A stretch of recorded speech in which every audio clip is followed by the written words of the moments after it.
सुप्रभात मेरे तरफ से आप सबको। आज हम विनय के पद जो है उसका दूसरा नंबर दोहा पढ़ेंगे, है ना। चलो शुरू करते हैं। मेरो मन आनंद कहाँ सुख पावे, जैसे उड़ी जहाज को पंछी फिर जहाज पर आवे।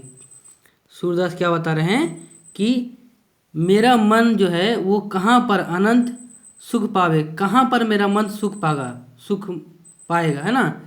मतलब कृष्ण के पास ही पाएगा, बता रहे हैं। उदाहरण देते हुए क्या बता रहे हैं, जैसे उड़ी जहाज को पंछी फिर जहाज पर आवे।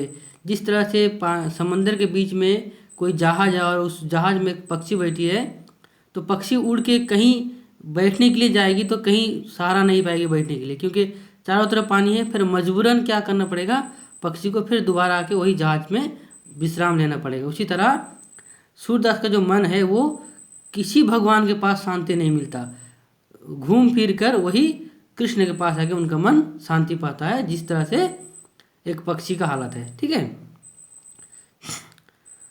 कमल नयन को छाड़ी महात्म और देव क्यों धाऊं।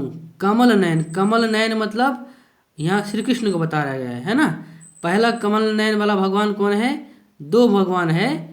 जो पहला एक है राम को बताया गया है कमल नयन वाला भगवान, दूसरा पर्याय में कमल नयन वाला भगवान कौन है, श्री कृष्ण, है ना।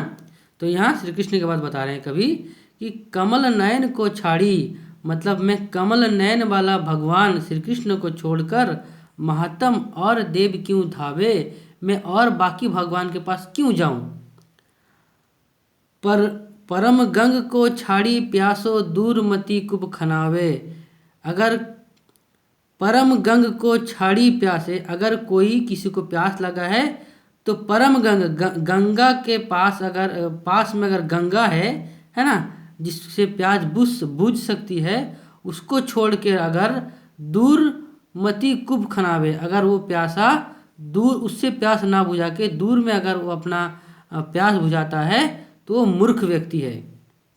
जिस तरह से कवि बता रहे हैं कि मेरे पास तो श्री कृष्ण भगवान है कमल नयन वाला, तो मैं बाकी भगवान के पास क्यों जाऊँ, मैं मूर्ख वाला काम करूँगा। तो उसी तरह बता रहे हैं, अगर प्यासे को प्यास लगा है तो पास में अगर गंगा है तो उसको छोड़कर दूर में कुआं खुदाना, ये मूर्खता का पहचान है ना। कभी अपने आप को चालाक बता रहे हैं श्री कृष्ण को पाकर, है ना। जी ही मधुकर अंबुज रस चाखियो, क्यों करील फल खावे। जैसे ही मधुकर मतलब मधुमक्खी, अंबुज रस चाखियो मतलब मीठा फल का रस जैसे वो चखता है, तो क्यों करील फल खावे, तो वो करील मतलब विष का, है ना, कड़वा वाला फल, विष फल। तो अगर मधुमक्खी अंबुज मतलब मीठा फल का रस खाता है तो वो कड़वा फल का रस या विष वाला फल का रस नहीं पीगा, है ना। तो कभी बता रहे हैं कि मुझे तो अंबुज रस मतलब श्री कृष्ण जैसे प्यारे भगवान, मीठे भगवान मिल गए हैं, तो मैं बाकी भगवान मतलब यहाँ करील फल मतलब विष का फल मतलब बाकी भगवान के साथ तुलना किए, मैं उनके पास क्यों जाऊँ। सूरदास प्रभु कामधेनु तजी, छेरी कौन दुहावे। सूरदास प्रभु कामधेनु तजी, सूरदास बता रहे हैं कि मेरे पास जो प्रभु कामधेनु तजी, मेरे पास मतलब प्रभु हैं, है ना, श्री कृष्ण हैं, छेरी कौन दुहावे, उनको छेरी मतलब छोड़ना, उनको छोड़कर मैं बाकी भगवान को क्यों बुलाऊं, है ना। ये कबीरदास का सूरदास का कहना है। ठीक है। तो अब ये 2 नंबर दुआ है, इसको आप करिए, नेक्स्ट में बताऊंगा। ठीक है, ओके, चलो।